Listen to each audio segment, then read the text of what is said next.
and welcome. My name is Mark Strawn. I am the chair of RSA Oceania's network. Before we begin, I would like to acknowledge the traditional owners of the lands on which we meet and the custodians of country throughout Australia.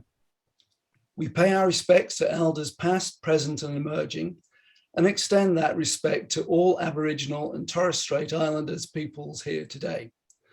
Together we stand in footsteps of millennia old. RSA Oceania pays its respects to traditional owners across all countries whose cultures and customs have nurtured and continue to nurture the land, and acknowledges their continuing connections to land, sea and community. Thank you everyone for being here today. We're delighted to host this discussion on designing for a regenerative future. For those of you who are new to the RSA and its work, for over 250 years, the RSA has been at the forefront of social impact. We are a global community of over 30,000 innovative problem solvers seeking ideas and solutions to resolve the challenges of our time. We think of ourselves as social systems entrepreneurs, supporting innovation and seeking out interventions that will enable long-term systems change. We believe change happens through multiple pathways at the level of individual agency, collective action, and institutional systems. Our work is interdisciplinary and spans multiple platforms. Operating at the intersection of ideas and action, we work to drive thought leadership through our social policy research, work with local communities to develop scalable place-based interventions, and share powerful ideas through our global engagement platforms. In Oceania, we are working to cultivate a community of change makers committed to building a regenerative future. And this event is part of our ongoing exploration into this issue. In a little while, I will hand over to Gillian Linton, the RSA Student Design Awards Manager, who will explain more about the RSA's long journey and history of engagement with the design community and our new Regenerative Futures program. She will then pass over to Kim Shaw, our host for today's discussions, who will introduce our panel. Firstly, though, let me just go over a few housekeeping notes to ensure a pleasant experience for everyone. As you can see, this event is recorded, so we can use both the audio and video for our event channels. Recordings of participants will not be used in these outputs. There will be a chance for questions after the panel discussions, but please post your questions in the chat as we go, and we will try to get to as many as we can. We also encourage you to get involved in the discussion on social media using the hashtags provided. Our Oceania Director, Philippa Duffy, is on the tech for today. If you have any issues, please send her a message. I'll now hand over to the RSA's Student Design Award Manager, Gillian Linton. Thank you, Gillian. Thanks so much, Mark, and welcome to all of you. Really great to be reading some of the different places you're all joining us from. Really just wanted to give a bit of a background to the RSA because I know some of you might be kind of encountering us for the first time. So just to really go over some things that Mark's already highlighted. The RSA has a really long history of trying to make change happen. And one part of that history is kind of its legacy of promoting good design.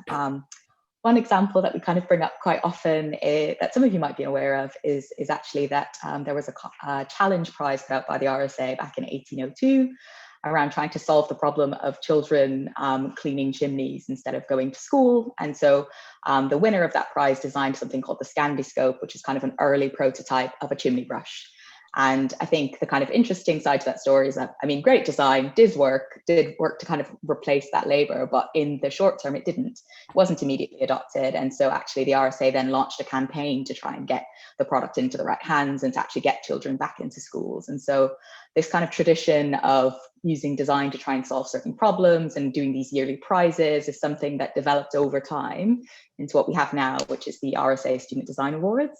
And it's shifted quite a lot in that time, but at its core today, it really is just a global open innovation challenge that supports students to apply their skills and their creativity to really complex, knotty problems.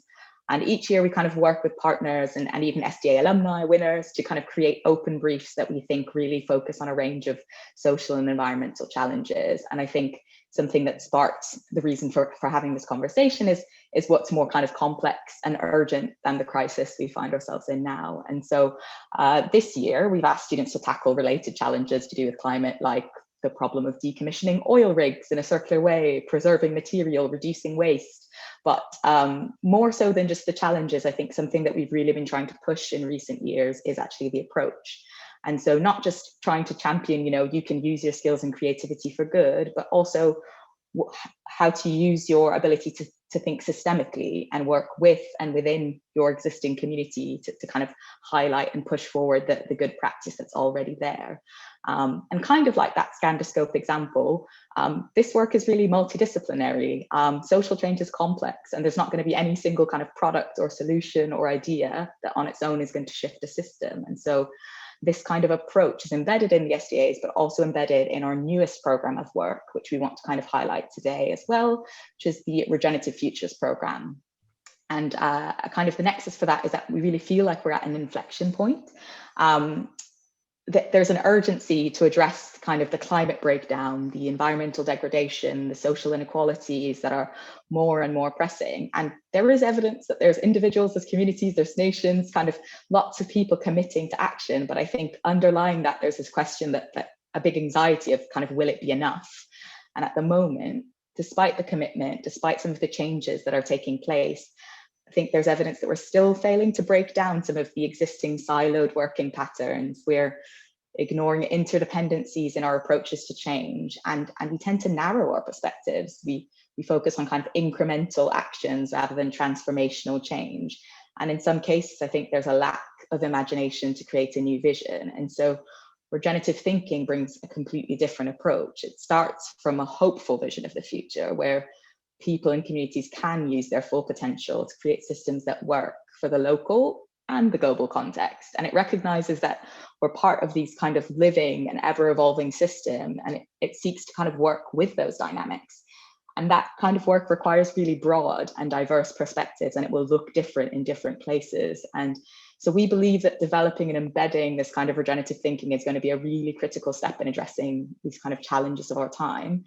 But we also know that no one person in this room on this call exactly knows how to achieve this on their own. And we really believe that part of figuring this out is requiring a really collaborative approach. And so as we discuss these topics today, if there's things that are resonating for you as people are sharing their work, we really invite you to be part of this movement that we're trying to build for regenerative change. And if you haven't encountered the RSA before, like do reach out to the RSA website after this. We'll share some links and resources about the speakers as well, because we really do want this to go beyond this conversation today. But with that intro, I'll hand over to Kim now, who will be chairing the conversation and introducing the speakers. Over to you.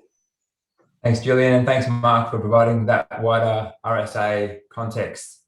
My name is Kim. It is great to see so many people here today. There is obviously so much interest in this big, evolving, regenerative story. As everyone can see, this conversation is part of a much wider movement.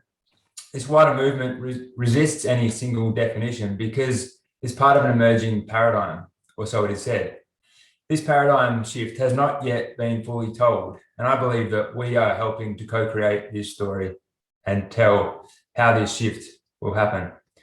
This specific conversation today is about how evolving fields of design and the positive deviants already working within design and other spaces, even if they don't call themselves designers, can help shape, make, and co-create regenerative systems.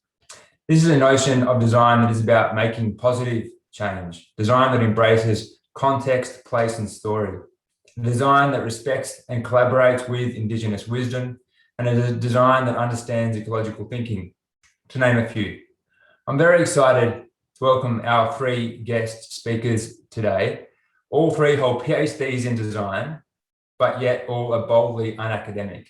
They lean into taking action and building fields of practice. Tristan Schultz, a design leader and founder of a strategic design agency called Relative Creative in Queensland, helps people to think, talk, and mobilise towards sustainable futures. Tristan is a proud Australian Gamilaroi man and did a TED talk 6 years ago about how we ought to value Indigenous wisdom in how we adapt and respond to climate change. Just one idea that's very relevant to our work today. Ollie Kosaftis is a speculative designer at RMIT School of Design. Ollie has a diverse research practice and writes passionately about the politics of design and how biodesign, working directly with nature in how we design material products and built environments, is a hopeful story for this regenerative future. Lastly, Dominique Hez is a post-academic thought leader, educator and doer. She recently co-authored an award-winning book called Designing for Hope, Pathways for Regenerative Sustainability. So finally, the speakers. Our opening question is, how are emerging fields of design responding to our systemic challenges and helping us to build a more regenerative system? Dominique. Hi, everyone. Thanks for the invitation to speak. I am calling from the lands of the Yaluk-Kit Willem, which means river camp or river dwellings in the city of Hobsons Bay, and I pay Gillybrook or respect to the elders past and present of this land. And particularly in the context of this presentation with you guys, the importance of listening to country and the oldest continuous wisdom on the planet. Very privileged to be here, thank you. I'm in that little star there. Oh, my slides aren't working. So I just thought I'd start the context of the discussion around, what design techniques are out there with an understanding, a basis of why regenerative practice has emerged. And it starts with that idea of the S innovation curve, which you'll all be familiar with. You've got the early adopters, you've got the mainstream, and then you've got the laggards. And this is something that has been around since Rogers wrote about it in 1962. And we've seen this throughout human development, technological development, if not necessarily sociological development. Cheeky difference there. Jan Ruthman talks about this being in the sense of sustainability, that we're in this tipping point where we're seeing the limitations of the old way of doing things. We don't quite know what the new way is, but we know that the old way is no longer enough to create a thriving, abundant future. And that's where we are at as designers, as engineers, as systems thinkers. We're in this tipping point. We don't quite know what it looks like, but we know it looks different to where we are now. And the best way that I illustrate where I think that new thinking is, what the new thing is the saying, give a person a fish and they'll eat for a day. Teach them how to fish and they'll eat for a lifetime. I would very much say that that's the old extractive, transactional way of being, the mechanistic way of thinking, that taking fish out of the ocean just to eat them and so forth, without context of the ocean, is really not doing the whole system justice. And so what is the new thing? And so we've got give a man a fish, teach him how to fish. The new thing that we're working towards is teach them to love the ocean and they'll both thrive. And I think that is the critical role that we as designers can play.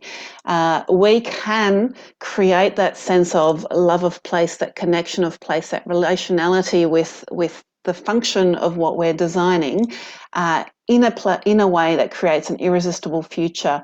That means that people see themselves in that future, that see themselves in the longing for what that future could be. And that's what design is great at. That is the uniquely human contribution that we can make. We can take all of these different elements and we can bring them together to address issues and to present something that we can align with. And so that's my challenge here to whatever design approach you take, and whether you use the word regenerative or not, it's that idea of contribution, connection, and relationality. That's me. Thank you very much. Fantastic. Tristan, I think you're next. Okay. Hello, everyone. How are you going? The question of where to next with design. It is a hot topic and we're at a tipping point. I guess cars and washing machines and brands and all those sorts of things were where design was. And now we hear buzzwords like service design and designing with people and co-design and those kinds of things. But really design always was in flux. It never really became stable. It's an extraordinarily juvenile discipline in the first place. But it is even in more flux now. It's coming to realize that because of technological abilities in particular, some of those processes are becoming so autonomous that there's not much left to do for those traditional kinds of designers. If you think about Photoshop, most people can use it now, for example. So there's kind of two streams. Where to next for design? People are starting to think that they need to come to terms with being much more strategic, creative, and lateral to provide some kind of human quality that technologies can't going forward in design. And then the other stream is, well, it's exactly those kinds of complex thinking and skills that's needed to deal with the complex challenges of our time. So, those repetitive and predictable and technical abilities of designers are becoming more democratic, and it's becoming more accessible to everyone because of automation.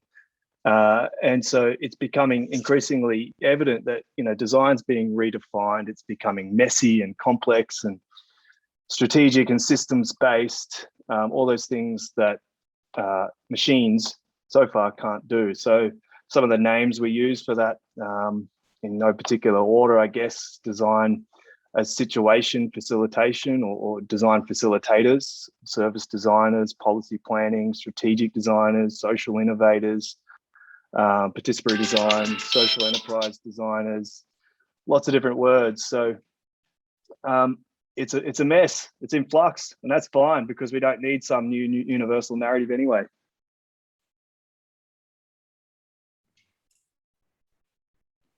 Love it. Back to you, Brilliant. Kim. Yeah, no, can't agree more. We are a growing movement of designers, and there is no one way to define what design is, but it is exciting that there is energy pouring into this space where creative agency, I guess, is at the heart. And that's an inspiring and hopeful thing. Ollie, over to you next. Cool. Well, thanks, Kim, and thanks for having us. It's a pleasure to be joining this online RSA event. I think, like Tristan, before I start answering your question, I think I just feel like saying, like, design is a great practice because it's forever evolving. It's never stagnant, and as such, it can definitely be used to address the systemic challenges of our time and help build regenerative system, which is your question you asked us to answer. So just to put things into context, we're now in 2021, and I hope everybody in this chat know that we are already living in a climate emergency, and that the main driver behind our changing climate is a human civilization. It's the way we live, it's the way we consume, and it's the way we manufacture and shape the world around us through design. And what we need to acknowledge as well is that it's not just the climate that is changing for the worse, but the way we operate as a society has a huge impact on the biodiversity of our planet.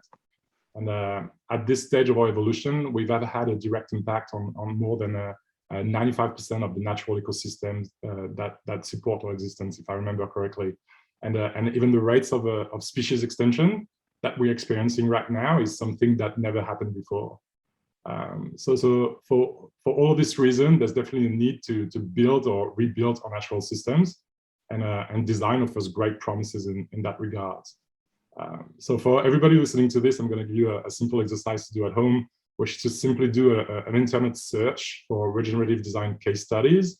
And when one does that, they find literally hundreds of examples of how design can help us regenerate or restore our natural habitats. And one regenerative practice that I'm very fond of is biodesign, and by extension, bioarchitecture. And these practices actually form the core of my own practice as a designer. So biodesign and bioarchitecture, like biomimicry and biophilic design, they're part of like this big umbrella of biological approaches to design and fabrication. But what really differentiates biodesign and bioarchitecture from the others is that they're practices that question the materiality of the world around us and propose the development and use of new materials and new textiles that are bio-based, organic, and therefore more sustainable.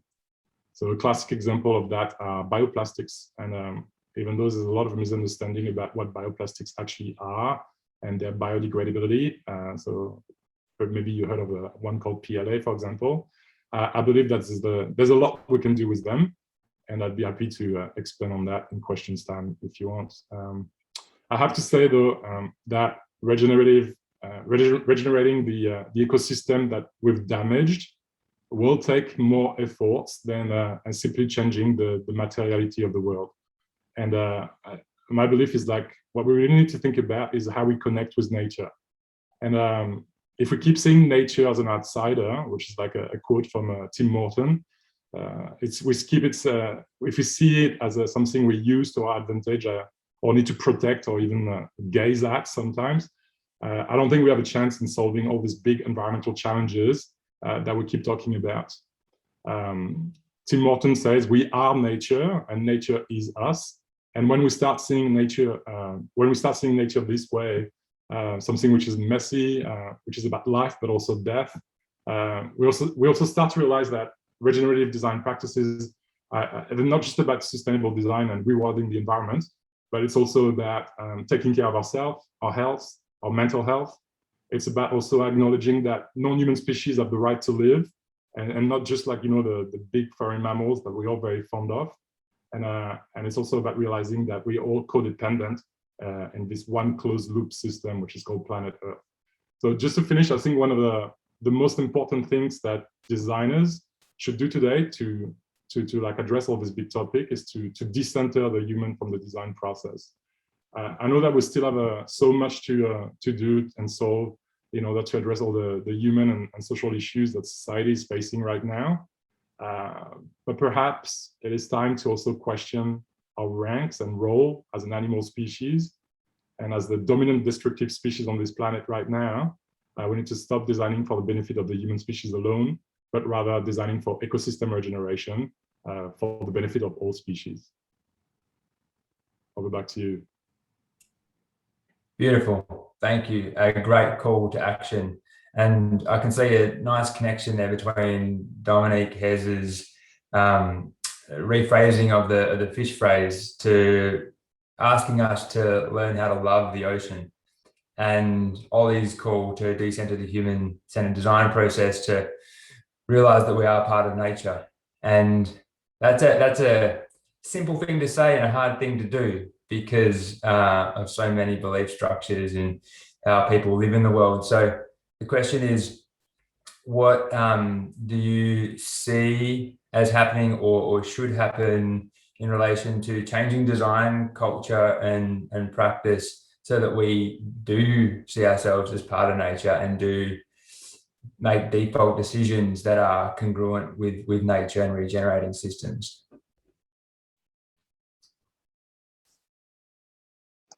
Someone just in the quote just nailed it. It's redefining value. And a few other people made comments around, what's wrong with the current system, corruption, and so forth. These are all things that have come because people are trying to make sense of a complex system. And on the journey of making sense of that, they've tried to simplify it to something that is universally understood value, dollar, and so forth. And so partly it's changing the narrative of what we see as value. And so I completely agree with that point that was made. Excellent. Yeah, maybe creating new currency systems, changing the economic goals towards something more living, and just changing the values in how we construct economic life or design. The main thing is not to vilify, not to say that they're bad. They're not bad. They're just doing the best they can to understand the system. And part of it is that bigger narrative of creating that vision to what it could be differently. And currently people don't know how to shift to that because we don't have that. And this is where us as designers, we have the creativity to create that irresistible future that people go, of course we're going to do that. Of course we're not going to smoke in pubs anymore and so forth, because we so see the benefit of things because we've seen that. So, that's the big challenge. How do we create a different future narrative around value and how we see ourselves as successful? If success is based on how much benefit we can create for each other, for nature, for the future, for future generations, how different does that make our design decisions? I think one of the things for for me as a designer over the years has been to come to terms with how you can't separate being a designer with being a part of modernity, and design being a product of modernity, Western modernity. We're not going to get out of this mess until we, all students and all institutes across the Western world, come to terms with that. Being a designer isn't just something that we do. It is who we are. And if who we are is a product of modernity, and we're not recognizing the destructive forces in that, then we've come across a problem. Modernity was not neutral. It came at a huge price. It transformed everything. It was highly destructive, and it come from a bunch of scientific rational ideals out of the Enlightenment that pervade today, not least dualism, which is why we look at nature out there and us. There's something different over here. But premise this idea of continual rapid change, this idea of a utopia, completely focused on creation and neglected destruction.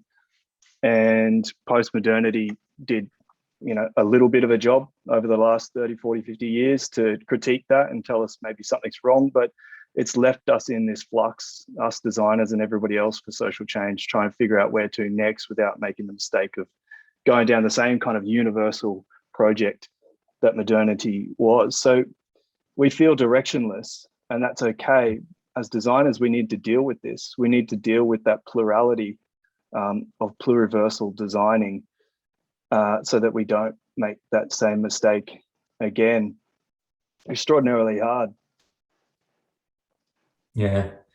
I think what you say holds so much wisdom for also being able to adapt and design for plurality and not divide necessarily, but to be fluent across the different spectrums and ontologies and have more agency in what we create and how we create it. Ollie, you're going to say something? If I go back to the original question, it was about what's our best strategy for building a culture of responsible design, right? And for me, I don't think we should put all our efforts into a single strategy. We've done a lot of thinking already in terms of strategy. There's so many things out there, in books, articles, and websites that everybody can find. And I think what we need now is action. It's actually design making. And from my perspective, there's only so much I can do as a sole designer. But as a design academic, and that's potentially why I decided to join RMIT at the end, is I can teach through practice the next generations of designers on how to think differently about design, and hopefully inspire them to practice design in a way that is suited to the current social and environmental issues of our time as soon as possible. Yeah. Brilliant.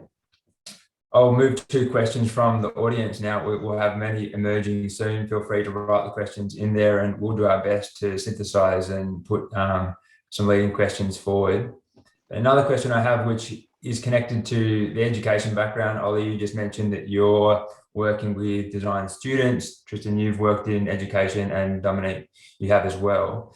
What would be some key insights or guidance that you would say to students which might be on the call right now, or future design students to come, about how to practice regenerative design as a way of being, as a practice, as making change?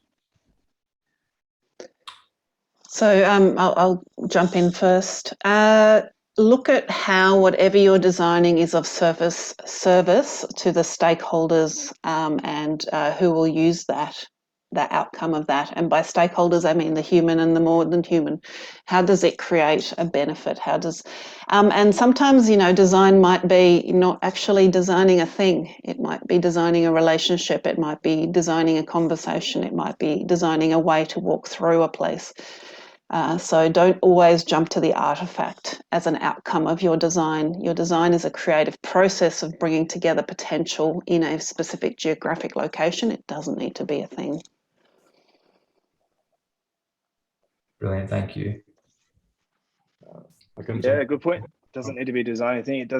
It actually can be the opposite. It can be eliminating something.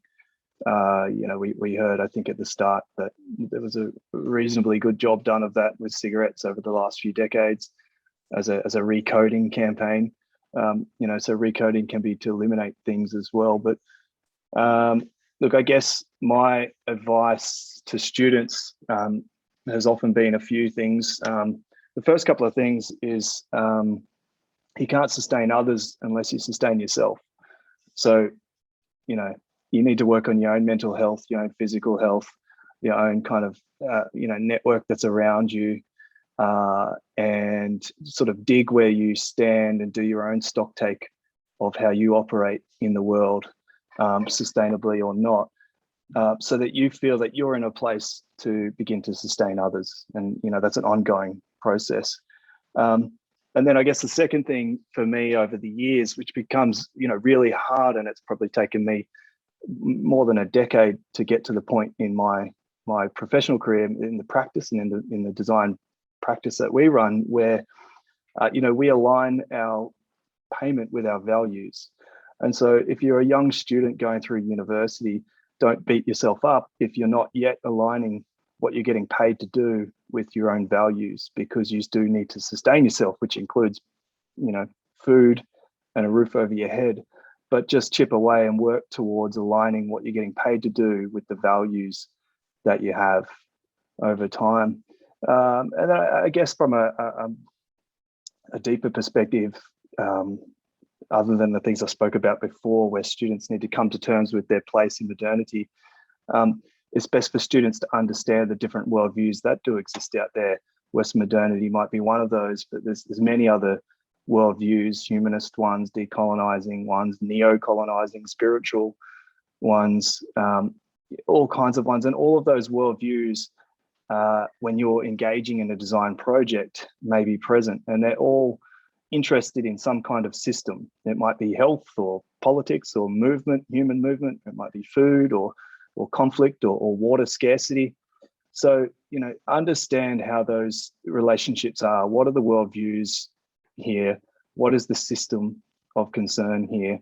And how are we going to speculate different and more sustainable, viable futures amongst all of that with people? Brilliant. Yeah, I think there is so much in there to reflect on. Ollie. Yeah, it's something that I talk a lot with my students about, and one of the main things that I tell them always is to stop seeing design as something that needs to bring innovation and novelty. What is innovation even? It's such a broad there's such many definitions out there. So when we stop seeing design as innovation and novelty, and we start seeing a different perspectives, we realize that solution that we need right now, they're often contextual reinterpretations of what was done before, or they're again a translation of non-human design adapted to the human world. So what I'm talking about here is a biomimetic design. And so when we look at design this way, and not through the lens of innovation and novelty, possibilities are endless, and outcomes of design becomes really relevant to regenerative design. Mm-hmm. Fascinating. So good to hear about Tristan's view on starting with the self and realizing that we also need to be regenerative beings and practitioners so that we can do the good work externally. And then Ollie, fantastic point about how we can broaden the spectrum of our change making to not be so caught up with the buzz of innovation, which is a co-opted term and easy to sell and not so easy to move into regenerative spaces sometimes. All right, so moving into the audience questions now. I'm excited to start to share some of these. First one is, should we design less and allow nature to take the leading role? How do we replace the current pressures to meet economic imperatives? And if someone wants to rephrase that and ask directly, please jump in. Great to hear your voice.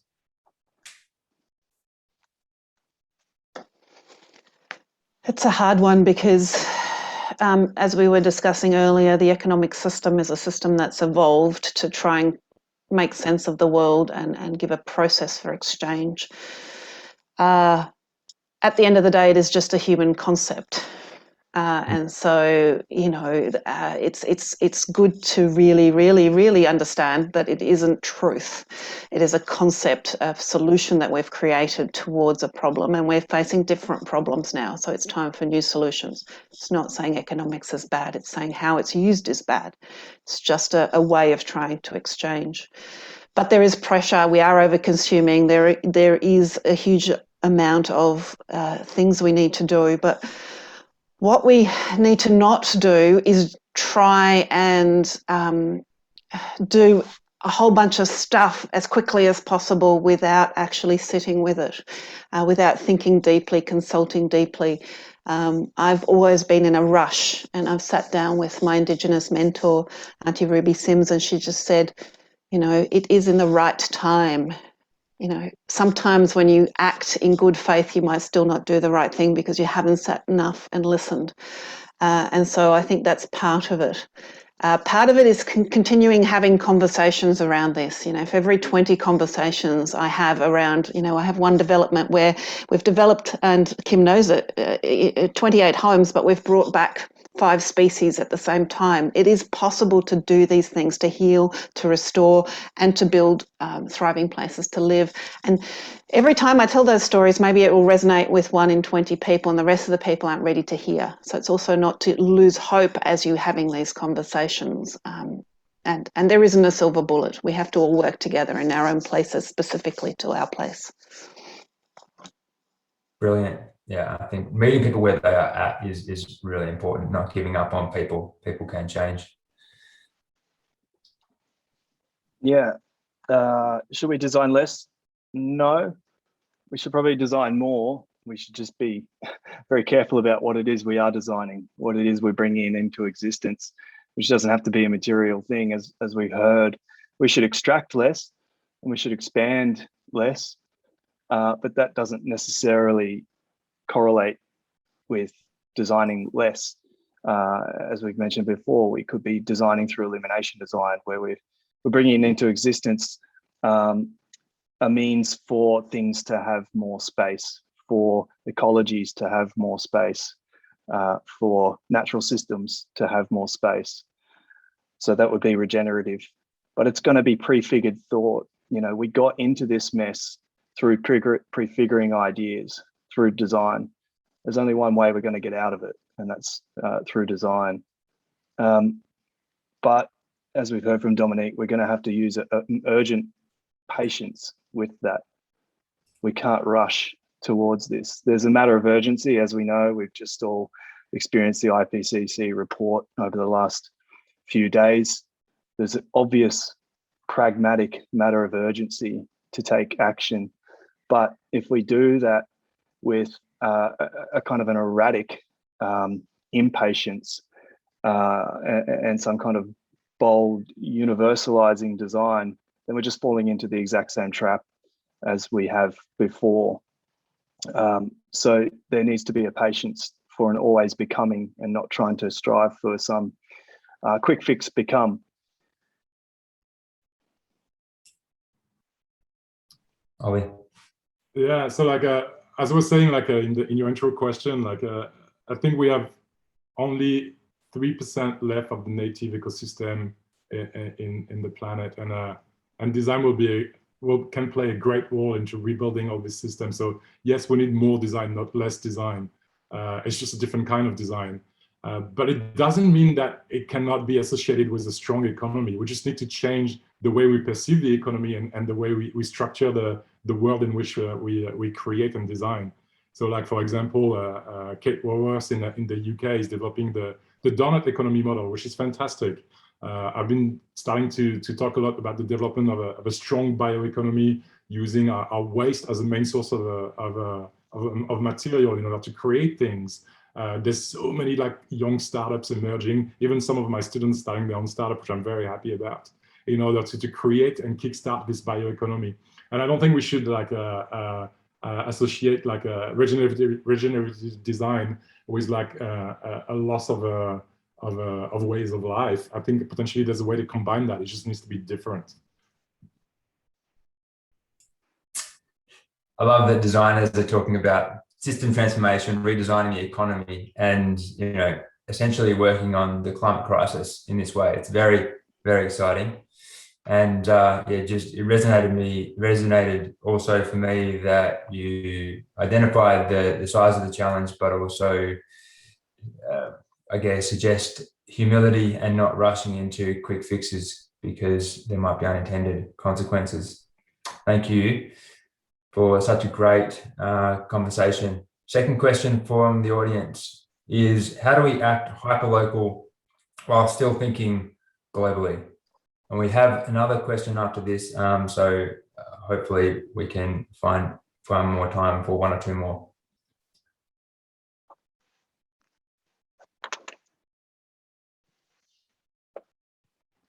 So how do we act hyperlocal while still thinking globally? Does anyone want to take that up? So I had prepared something around this, which is really interesting that the person asking the question was on my wavelength. I work from a hyperlocal, what are the resources here model. I think the intent is global, but the how, the when, the why, the what, with who needs to happen with the dance with the local place. It's not a time for heroes. It's not a time for a silver bullet that'll fix it all.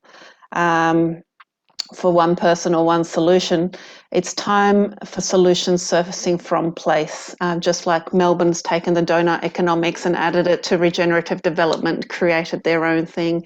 Our Indigenous people here in Australia have said no regenerative roadmaps here in Australia. We're going to have regenerative songlines. We want to create local narratives about what this means with place. And so, fantastic question. Thank you. There's lots of discourse around this at the moment. I guess where I line most with it is design for autonomy and the sort of things that Arturo Escobar is talking about. If you want to read that book, Designs for the Pluriverse, it's a great place to start. And then I guess another line of thinking is around futuring. And Tony Fry's work some time ago, laid the groundwork for some of that stuff, especially around this idea that, there are conditions of limitation. There is always an equation of futuring and defuturing, in that, something is futuring if it is extending time for humans in the biosphere upon which we depend for this, on this planet. Something is defuturing if it's not doing that. Now, it sounds like a binary, but there's a kind of a commonality in that as a condition of limitation across the globe. If there were not one thing that people could start to consider in whichever worldviews they understand, how is it that what they are trying to achieve adds time for their conception of being human and their conception of the biosphere upon which they depend on in that world. Now, what that looks like locally, I would turn to Arturo Escobar and those kinds of people who talk about design for the pluriverse, and a series of really great pointers around that. Things like autonomy, making sure that communities have autonomy, making sure communities are practicing design for themselves, in and of themselves, with their own knowledge, that they develop their own statements of problems, that it's of their own communal concern, that they're embracing their ancestral knowledge in whichever worldviews they are, and that they're privileging a kind of politics that aligns with extending time for themselves and the biosphere upon which they depend. And so what that manifests as is design on the ground. That's where the beauty of kind of pluriversal design comes in.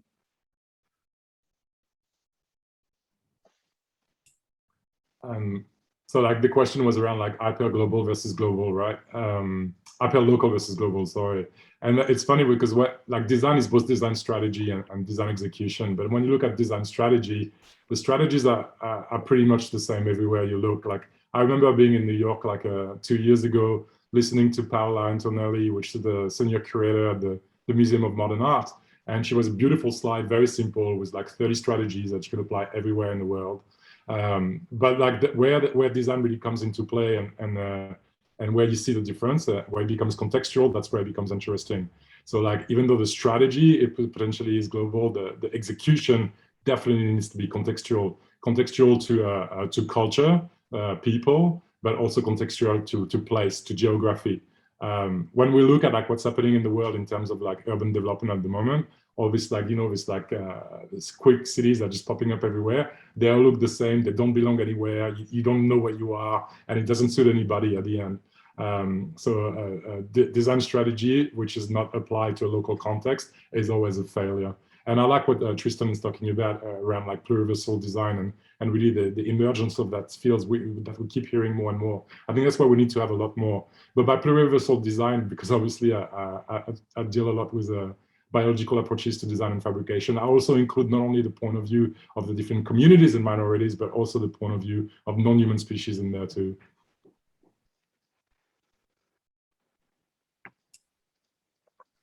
Beautiful. Thank you so much. Fantastic responses. I think we'll all have enough ideas and resources to follow up and read for weeks afterwards. So very generous sharing from everyone. Another question from the audience. As designers, how can we think through the unintended consequences of our design decisions better, or designs and their executions better, and consider ways to minimize these through the initial design process? So quite a practical question, I guess, about ways to foresee or understand unintended consequences. I think Ollie alluded to this, which was let's look to nature as a model, and nature doesn't build a 4 million city person like this. 4 million person city just like that. It doesn't build a rainforest like that. It starts small, it tests, things work, things don't work. And so if you have the potential of your design being tested, being consulted and so forth, that's one of the ways that you minimize the impacts. An organisation that I use to underpin my regenerative design is Clear, and they have this artifact called lenses, which helps you to identify the flows through a place or flows through a potential product, design or system. And what you try and do is understand those so that you're designing for benefit. But what they also say is to accept that you will have an impact. We breathe, we live, we eat, we're in our homes using our phones with our heaters on or our air conditioning on if you're not in the southern half. So we have an impact, and what we try and do as designers is ensure that whatever impact we have is not to hide from those, is to accept those, minimize them, and then create a greater benefit.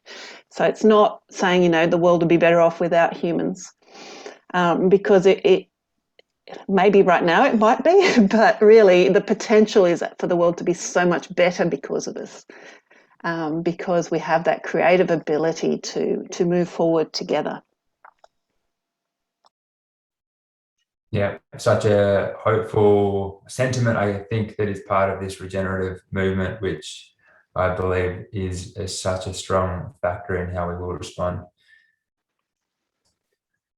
I saw a question that alluded to this much earlier up in the chat. Well, it was a comment in the chat, and I'm glad it's come back around to this question, which is, you know, how do we deal with unintended consequences? Well, we have to map. We have to map out this complexity in a relational and systemic way. And the comment from the chat was, you know, are some of these toolkits that we're using basically colonizing? This is what the comment was getting to. And yes, most of them are. They come from business management, organizational management, lean productivity thinking, all of these kinds of colonial legacies, and design thinking itself, you know, is now isn't now a part of that discourse. So I guess a lot of my practice has been making sure that I try not to fall into those traps of just adopting those toolkits and coming up with a plethora of other ways to sit people down and help them understand complexity through mapping and not fall into those unintended consequences. There's a reason why we fall into unintended consequences, because as a part of modernity, as designers, it taught us how to bring stuff into existence, how to do it. It taught us really well how to do that, but it did a terrible job of helping us think about why that thing should be in existence in the first place and what relational impacts it does. And so what you get in a design brief is usually an articulation of how you need to bring this thing into existence, and even in a budget as a designer, here's my budget, bring this into existence for me. The pushback, the return brief that as a designer I'd encourage you to do is to say, well, I need to double that budget because I need to spend about 4 weeks with this community of people actually unpacking why this thing should be in existence or not. And it may well be the fact that they decide that it needs to be eliminated. So where did it come from? Was that 50 years ago, 100, 500 years ago? Was it 2,000 years ago or 200,000 years ago? Where is it going if nothing changes? How does it appear today? And if that's the direction it's going, what else is it clashing with in the future? And what does that clash look like? And are you happy with that clash?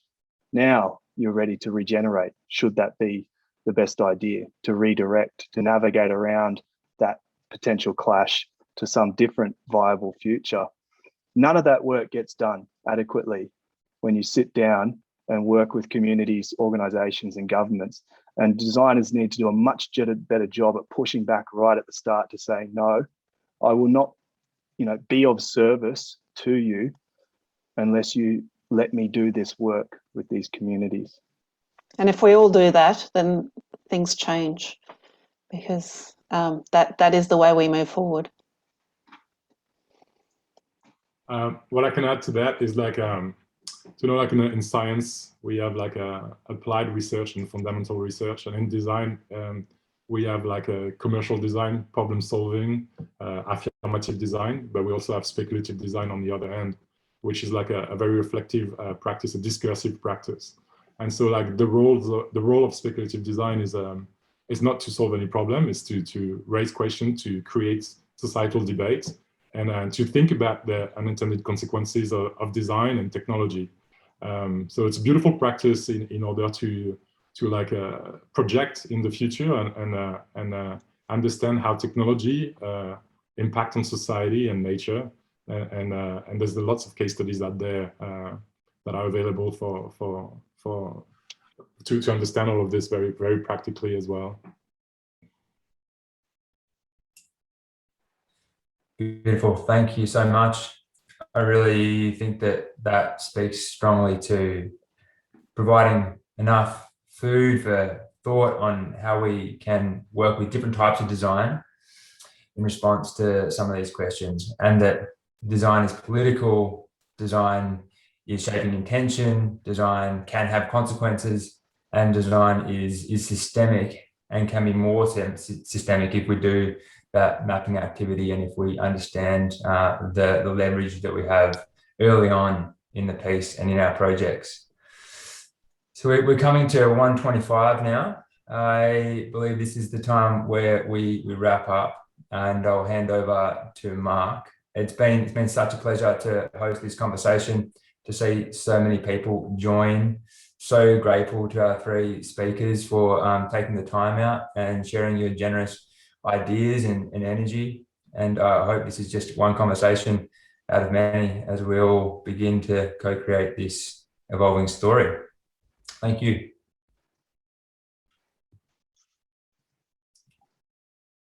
Over to you, Mark. You're on mute. Sorry, mate. All right, just one final thing. When Mark says his final words, if you can all take your microphone off mute and say your goodbyes and your thank yous. It's nice to connect and hear a auditorium of people despite our distance. Thank you. Thank you. Thanks, Cam. Thank you everyone for joining us today. Thank you all for your contributions.